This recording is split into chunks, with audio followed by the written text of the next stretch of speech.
Hello అందరు ఎలా ఉన్నారు? ముందుగా అందరికీ ధన్యవాదాలు. ఈరోజు మన కిచెన్లో కొత్తిమీర చూసారా ఎంత ఎంత ఎంత ఫ్రెష్గా ఉందో, ఎంత బాగుందో. ఇక్కడ నేను 80 రూపాయలు పెట్టి బాగుందని చెప్పి కొత్తిమీర తీసుకొచ్చాను. అయితే అందరమే ఇష్టపడేలాగా అన్నంలోకి దోశ, ఇడ్లీ ఏదైనా ఎవ్రీథింగ్ తినేలాగా ఈరోజు టేస్టీగా కొత్తిమీర పచ్చడి సింపుల్ అండ్ టేస్టీగా ఎలా తయారు చేసుకోవాలనేది ఈరోజు మన కిచెన్లో వీడియో చూసేయండి. ఇక్కడ మనం ఫస్ట్ కొత్తిమీరలో ఇసుక ఎక్కువ ఉంటుంది కాబట్టి మినిమం 6 సార్లైనా మనం మంచిగా కడిగి ఇలా మనం ఓ పక్కన జాలీలో పెట్టుకుంటే వాటర్ అంతా కిందకి వెళ్ళిపోయి మంచిగా ఇలా అయిపోతుంది అనమాట. తర్వాత ఏం చేయాలంటే ఈ కొత్తిమీరని మరీ చిన్న ముక్కలుగా కాకుండా కాస్తంత ఇట్లా మిడిల్లోకి కొంచెం పెద్ద ముక్కలు ఉండేలాగా కట్ చేసుకున్నా పర్లేదు. టుకుడా కాకుండా ఇట్లా మనం కొత్తిమీర అంతటిని ఇట్లా మనం కట్ చేసేసుకోవాలి. స్టవ్ పైన బాండి పెట్టుకోవాలి. ఈ బాండీలో ఒక 5-6 స్పూన్ల వరకు నూనెనైతే కంపల్సరీ, ఒక 6 స్పూన్స్ నూనె అనేది కంపల్సరీ మనం వేసుకోవాలి. నూనె అనేది కాస్తంత ఈటెక్కాలన్నమాట. మనం గ్యాస్ని ఆన్ చేసుకోవాలి ఫస్ట్. ఓకే, నూనె అయితే పోసేసాను కదా, నూనె మంచిగా ఈటెక్కాలి. కాస్తంత నూనె వీటెక్కాక మనం కట్ చేసి పెట్టుకున్న కొత్తిమీర అంతటిని వేసేసుకోవాలి. ఓకే, ఇలా మన కొత్తిమీరని ఏం చేయాలంటే కొత్తిమీర అంతా ఇట్లా కళాయిలో వేసేసుకొని గ్యాస్ని మిడిల్లో పెట్టుకొని ఈ కొత్తిమీర పచ్చివాసన పోయేదాకా మంచిగా మనం వేగించుకోవాలి. అంతే. కాసంత మూత కూడా పెట్టేసుకుందాం. మధ్యలో 10 నిమిషాలకు ఒకసారి కలుపుకుంటూ ఉండాలి. కొత్తిమీరలో నీరంతా ఇంకేదాకా. ఒక పక్క కొత్తిమీర అయితే వేగిపోతుంది కదా, లేట్ ఎందుకు ఇంకా ఇంకో పక్క కూడా మనం బాండి పెట్టుకొని ఈ బాండీలో ఆల్రెడీ నేను 2 స్పూన్స్ వరకు నూనె అయితే పోసేసాను.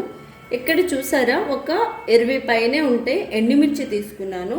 ఈ నూనె అనేది కాస్తంత వీటెక్కాక ఈ ఎండుమిర్చిని మనం కొంచెం గ్యాస్ని సిమ్లో పెట్టి కాస్తంత కలర్ వచ్చేదాకా మంచిగా మనం ఎండుమిర్చి అనేది వేపుకోవాలి.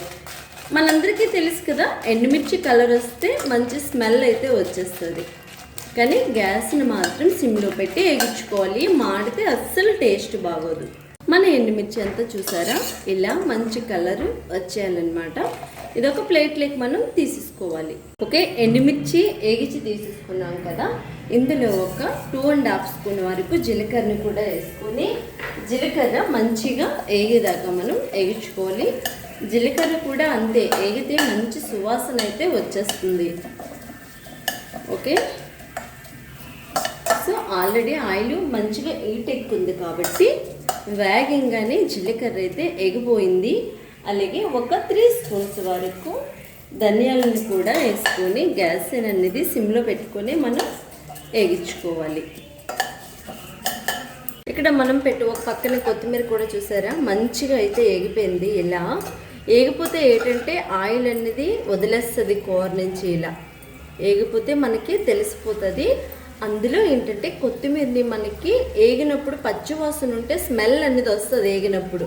సో ఆ పచ్చివాసన అనేది పోతే ఆ స్మెల్ అనేది మనకు ఉండదు. ఇది ఒకటే గుర్తుపెట్టుకోండి. మన ధనియాలు జీలకర్ర కూడా వేగిపోయింది. దీన్ని కూడా మనం ఆఫ్ చేసుకుందాం. మనం ఎండుమిర్చి అలాగే ధనియాలు జీలకర్ర వేగించుకున్నాం కదా, ఇవి చల్లారాక మంచిగా మెత్తగా మిక్సీ పట్టుకోవాలి. ఇలా మిక్సీ పట్టేసాను అనమాట. ఇది ఒక ప్లేట్లో వేసుకుందాం. మనం వేగించుకున్న కొత్తిమీర కూడా ఉంది కదా, ఇది కూడా మెత్తగా మిక్సీ పట్టుకోవాలి. మిక్సీలో అయితే వేసేసాను కదా, ఏమాత్రం మాదిరిగా చింతపండుని కూడా వేసుకోవాలి. ఇది మెయిన్ ఇంగ్రీడియంట్స్. అలాగే కాస్తంత సాల్ట్ కూడా వేసాను మంచిగా మిక్సీ అవ్వడానికి. మన కొత్తిమీర కూడా ఇట్లా మిక్సీ చేసేసుకున్నాం. పైన ఏ బాండీలో మనం కొత్తిమీర వేగించి తీసుకున్నామో అడుగుని కాస్తంత నూనె ఉంది, 1 స్పూన్ వరకు ఉంటుంది. ఆ స్పూన్ నూనె వేడి చేశానమాట. అందులోనూ 2 పెద్ద సైజు వెల్లుల్లిపాయ బుద్దలు తీసుకుని తొక్కలు తీసుకోవాలి.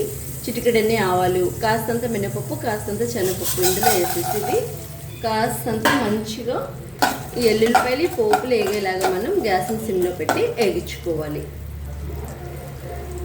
ఇలా మన ఎల్లుల్లిపాయల పోపులు కాస్తంత వేగాక ఒక 6 ఎండుమిర్చికాయలు తీసి కొని 1-2 మాదిరిగా చేసుకొని ఈ పోపులో వేసుకొని ఇవి కూడా మంచి కలర్ వచ్చేదాకా వేగించుకోవాలి.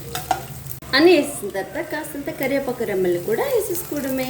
వేసుకొని జస్ట్ 1 మినిట్ వేయించుకుంటే సరిపోతుంది. మనం వేసుకునే పోపులన్నీ చూసారా మంచి కలర్ అయితే వచ్చేసాయి కదా.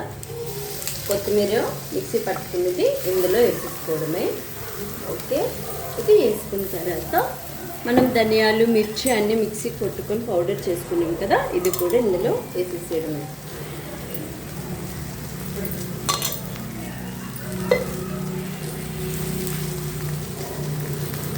ఇందులోనే టేస్ట్ కోసం చిటికెడంతా బెల్లం ముక్కను కూడా వేసుకోవాలి. వేసుకున్న తర్వాత ఇదంతా మంచిగా కలిసేలాగా కలుపుకోవాలి. మన కొత్తిమీర పచ్చడి ఇలా అయితే మంచిగా రెడీ అయిపోయింది. చూసారా కలర్ఫుల్గా ఎంత బాగుందంటే ఎంత బాగుందో. టేస్ట్ కూడా అలాగే వేరే లెవెల్ ఉంటుంది. మీరు కారం ఎక్కువ తింటే ఇంకొంచెం ఎక్కువ వేసుకోండి, తక్కువ తింటే తగ్గించుకోండి.